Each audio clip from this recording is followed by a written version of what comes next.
Hey everyone, it's Aladdin here with the Chase the Ace Sports Handicapping YouTube channel, and we're back here for UFC 272. We're just gonna do a little off-the-cuff video, just our first thoughts on these. We've been pretty busy these last few weeks with work and everything, so we're just gonna give our first thoughts on these. I'll show the lines, and yeah, we'll just give our first thoughts. I'm here with Evan and JD. Say hello, guys.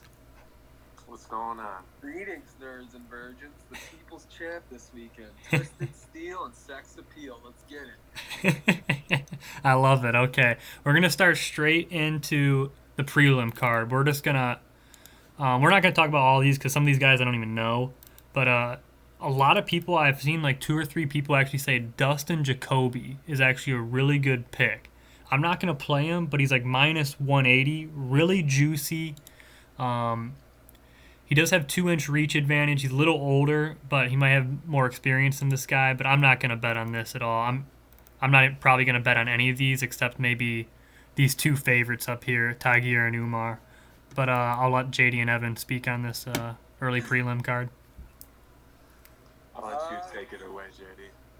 I really like Tagir and Umar parlayed back together, just like a double parlay, nothing else. I feel like those could be ultimate locks, honestly.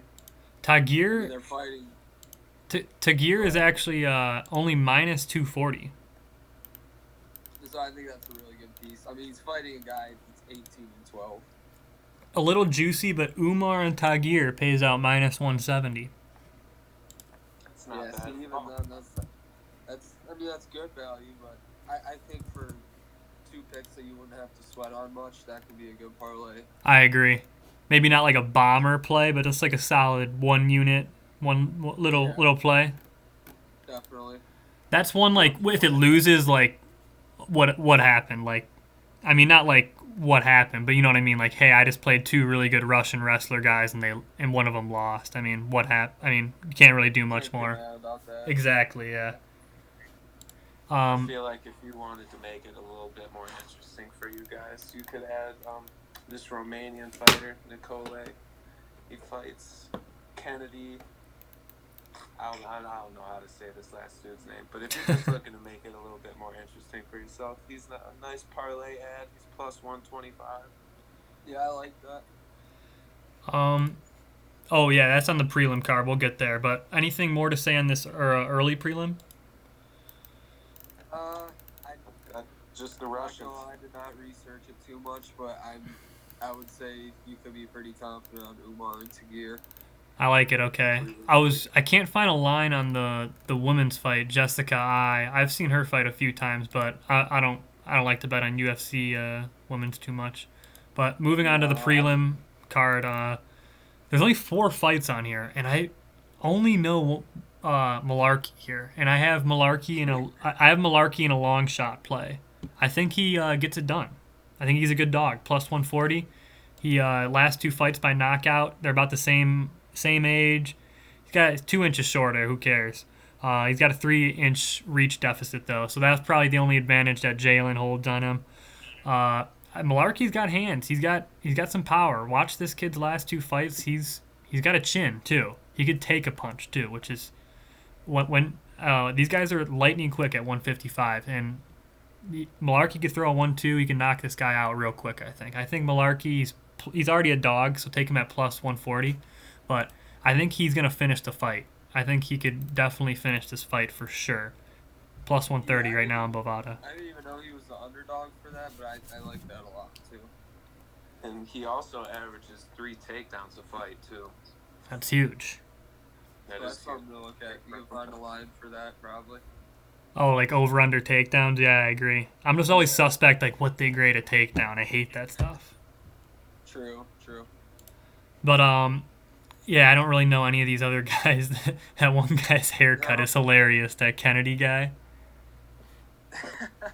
Guy looks like a Lego character. He looks like he was built in the UFC game. Okay, nice. I think I have heard of this Agapova woman before. Maria Agapova. I think I've seen one of her fights, and I think she won it, but anyway, I can't speak to that too much.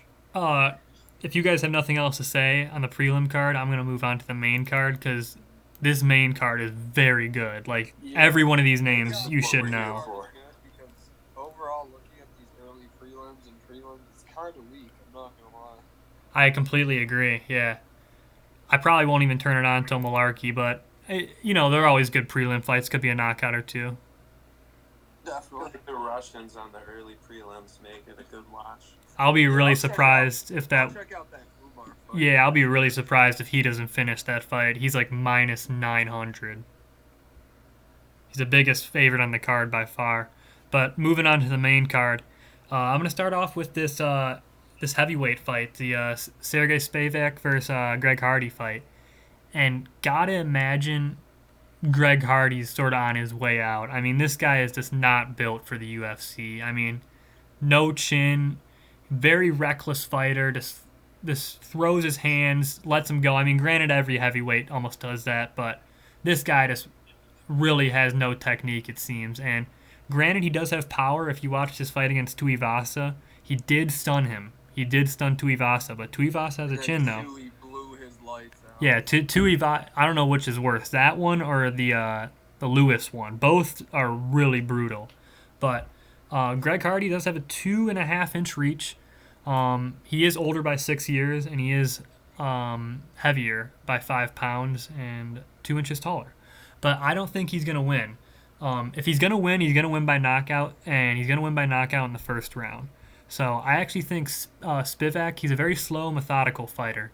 He's like Volkov. If you ever seen Volkov fight, he doesn't go for kills unless he can absolutely shut your lights out without him getting put into any really sort of danger, which is very, very rare for a heavyweight fight. Spivak, what I'm seeing, actually his second fight in the UFC submitted Tai Tuivasa. Interesting. Heavyweight submissions are always really funny, but Definitely. I think if this gets out of the first round, I think Spivak will win by decision, or Greg Hardy will be so gassed that he'll just finish him on his feet. The guy can't even stand up. But I feel like Spivak will just, after the second round, that's where he'll just turn it up and then just put the pressure on Hardy to where Hardy can't match it. I agree. Like I said, Hardy is going to try to finish this fight very soon, and if he doesn't, he will get frustrated and gassed. So. And Spivak's most recent loss was to Aspinall, who's a really good up-and-coming prospect. That guy's amazing. So that's not a bad loss at all. I like Spivak.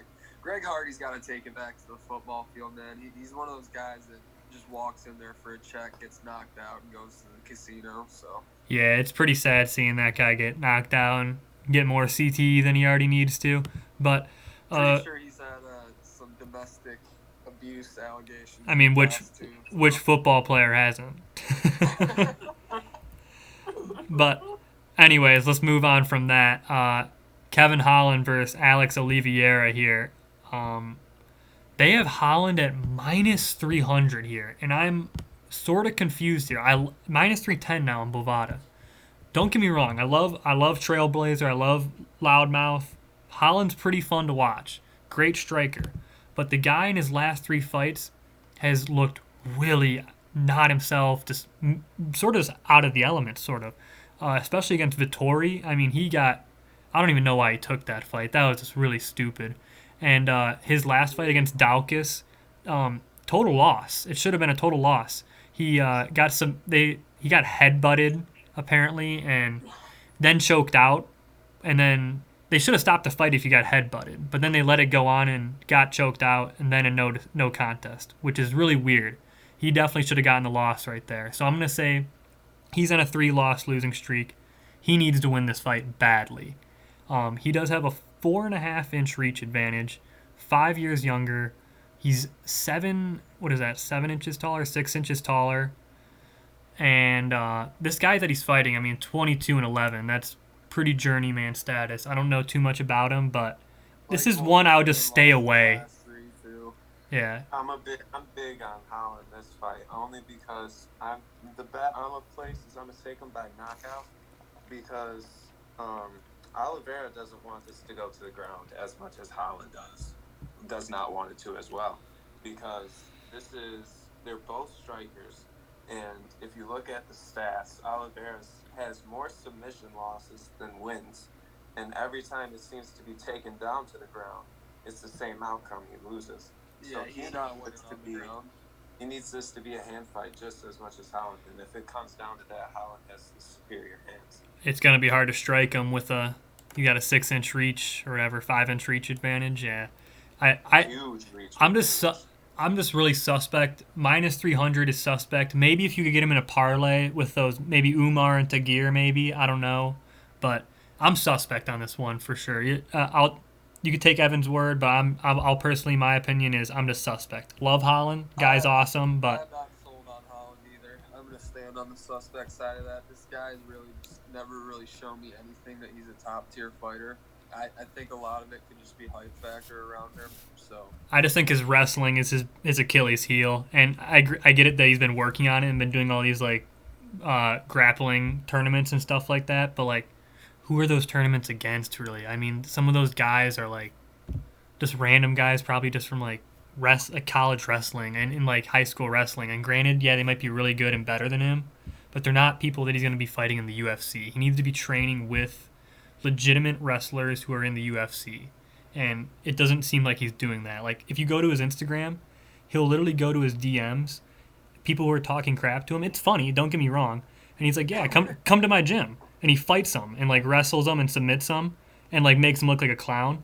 But at the same time, it's like you're wasting time on people talking crap to you on the internet and like fighting bums while you should be like training for a legitimate fight. You know what I mean? Like, yeah, it's funny. I agree with you. It's funny, but like, you can't just like, if you're a fighter, you cannot just be clowning like that, man. It's just like, especially like if I'm your coach and like, or like people who are like backing you, it's like, just does not make me confident at all. It really doesn't. So I'm just gonna, that's my 2 cents. Me and JD are on the suspect, Evan's on the Holland train, but that's all I'm gonna say. I'm gonna move on if you guys have nothing else to say. Good on that one.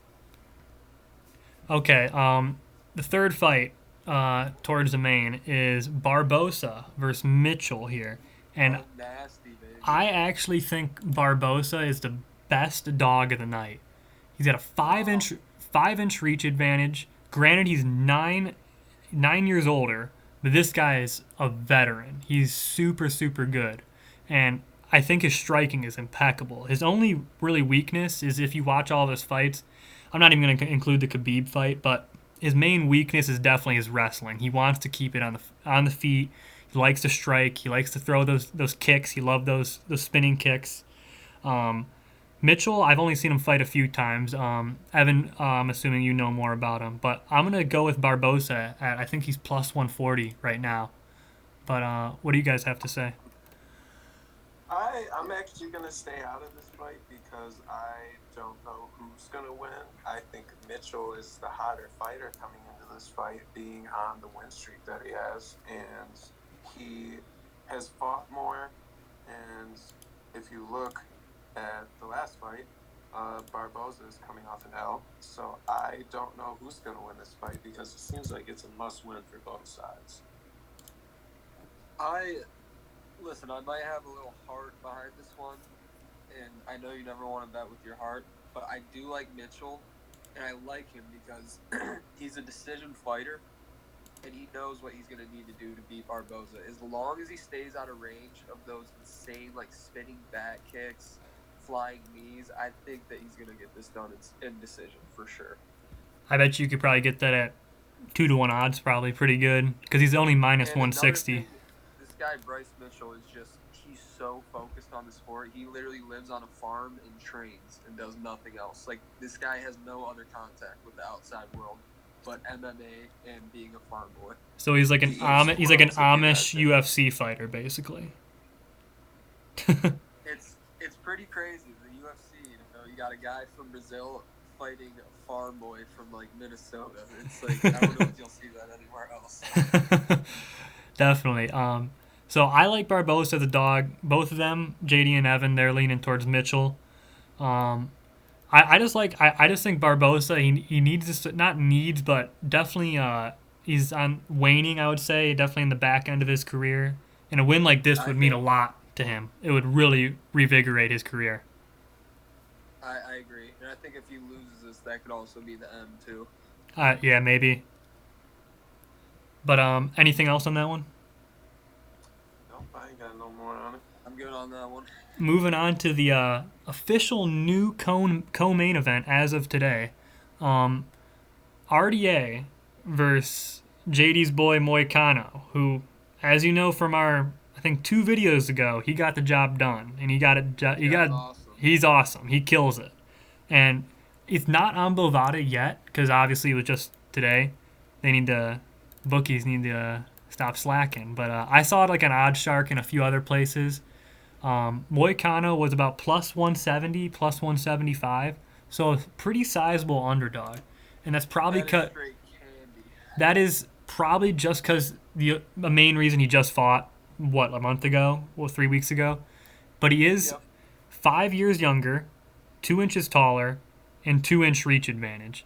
And I believe JD, he was mentioning this earlier before the video, but RDA has not fought since 2020, I believe. Is that correct? Yeah, correct. Yes. And I don't know. I'm suspect on RDA, and this Moicano kid. I think he's gonna come out red hot. I think he's gonna maybe another finish for him. I'd like to see another finish for him. But what do you have to say, JD? Listen, RDA, absolute legend of the sport. But after what I saw from Moicano in the last fight, I just love it because here you got a guy who's coming into that fight against a striker. Who was it? Hernandez or Alex Hernandez, whatever his name was. The guy who was clowning Cowboy, right? Exactly. And Renato's coming into this fight known to be a submission artist, not known for his striking, really just being able to take guys to the ground. But in that fight, you saw right away, Moicano's hands were ridiculous, dude. He had this uppercut he threw about 5 or 6 times. I think he connected like at least 4 of them, and they were heavy hitters, dude. So I think stand up, he's got this, and I think just from being younger and more conditioned and being more active, I think on the ground it's going to go the same way. Yeah, I agree with this. RDA, he doesn't. I don't think he another guy who's not the best wrestler. I would say not worst, not the horrible worst guy ever, but definitely not the best. So I think I agree with you. If it goes to the ground, I think I give it to Renato.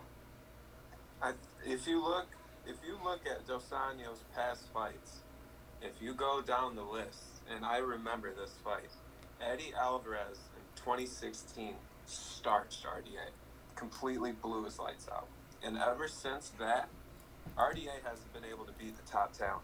I mean, That's true. That is true. He gets here and there, but it's all against dudes who are mid-tier fighters. It's not the up-and-comers. It's not the good people. I mean, props to Michael Chiesa. He's in the UFC, but the dude has folded every time he gets the opportunity. And that dude beat RDA, and that was his fight before Paul Felder. And then he goes. RDA had to go to decision with Paul Felder, man. I don't know. Exactly. It's Paul Felder, dude. Like, if you're that much of a badass, go in there and beat his ass. Yeah. Quit talking like you're freaking champions. So when you haven't done anything since 2016. I think RDA's career ended when he got injured and wasn't able to fight McGregor. Completely agree, dude. McGregor totally owned that guy. I remember all the shit he was talking to him. Excuse my language. Break out the red panties. Break out the red panties, baby. You're getting paid. RDA. But anything you guys have to say on that one? I just think if the lines open up and you see Renato with a plus 175, I'm jumping on that like flies on shit, man. Take it as quick as possible because people, as much as we're talking about it, I know there's people feeling the same way and they're going to jump on it too. So get 100%. On it as early as possible. Definitely. There's going to be some line movement for sure. But other than that, we're moving on to obviously probably all 3 of our favorite fights. Don't know if I've ever been more excited for a UFC fight than this, man. Seriously. At least when it comes to beef-wise. This is like up here with like Jones, Cormier, Dillashaw, Garbrandt level almost. I think this is going to sell, like, besides from the last time McGregor fought, I think this is going to be the hottest pay-per-view that UFC has seen in a minute. Personally, I am 100% riding with Colby Covington here, but I think if you're betting on Masvidal, don't bet him money line, don't bet him by submission, don't bet him by decision, just bet him by knockout. He's like plus 500 by knockout, and he only wins by knockout. If this was a 3-round fight, maybe he could win by decision, maybe. But a 25-minute fight against one of the best wrestlers at 170 in the world, Colby literally has a chin made of steel, man. and he's way more active. Jorge hasn't fought in 11 months, and he got knocked out in his last fight. Got his jaw twisted by Usman, yeah. So was that his last fight? That was his last fight, yeah. Usman took out both of them in their last fights. No, he didn't knock out Colby in his last one. I'm saying he beat him. Oh yeah. I don't know. It was I think Usman won, but that was definitely his closest fight.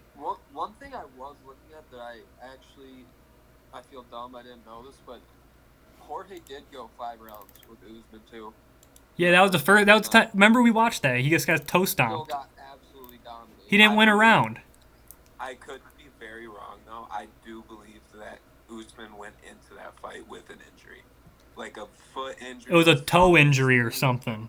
Yeah, you're right. So, that plays a part, but I agree with you. He did go 5 rounds with the champ. As much as I think, or as much as I want, I should say, as much as I want Colby to finish Jorge, I think he's gonna win by decision. Colby's kind of a decision fighter. If you look at his last 7 wins, I think 5 of them were by decision. The only most of his wins for sure, definitely he decision. just drains you. That's his game. He likes to wrestle you. He likes to be in your face at all times, and he likes to be the one supplying the pressure. Insanely productive fighter. Him to win by decision is -112. I have him already this money line in a parlay just to close it out, but I think him to win by decision is a very, very good look. Listen to this headline I'm seeing. Colby Covington plans to make his ex-best friend Jorge Masvidal quit in front of the world. He's probably going to laugh in his face when he does it, too. That means he's about to go in there and just put on a wrestling frick. He's about to freaking Khabib him. I don't know if you watched the first episode of The Embedded, but Colby literally says his main goal is to just go in there and inflict as much pain as possible on this man. I'm assuming that's Masvidal's game plan too, but I mean, the fight to go to decision is favored -135. I'd stay away from that because I don't think Jorge is winning this by decision at all. If you're betting Jorge, just bet him by knockout. He's +400. If you're betting Jorge, just go donate to a bum on the side of the street. Well, yeah, that too. But if you are really sold on Masvidal, don't waste your time with +265 money line. Just take him by knockout. He ain't gonna win by submission or decision. So that's probably about all I have to say. Do you guys have anything more? No, I'm just super excited for this event, man. Yeah, I'm stoked for this. But other than that, I think that'll be about it. There's a fight night coming up soon. We might cover that, and maybe some tennis coming up soon. Maybe I think the next big event is Indian Wells, so I might cover that with John. But that might be all for us today. Thank you for tuning in, and peace out. Bye.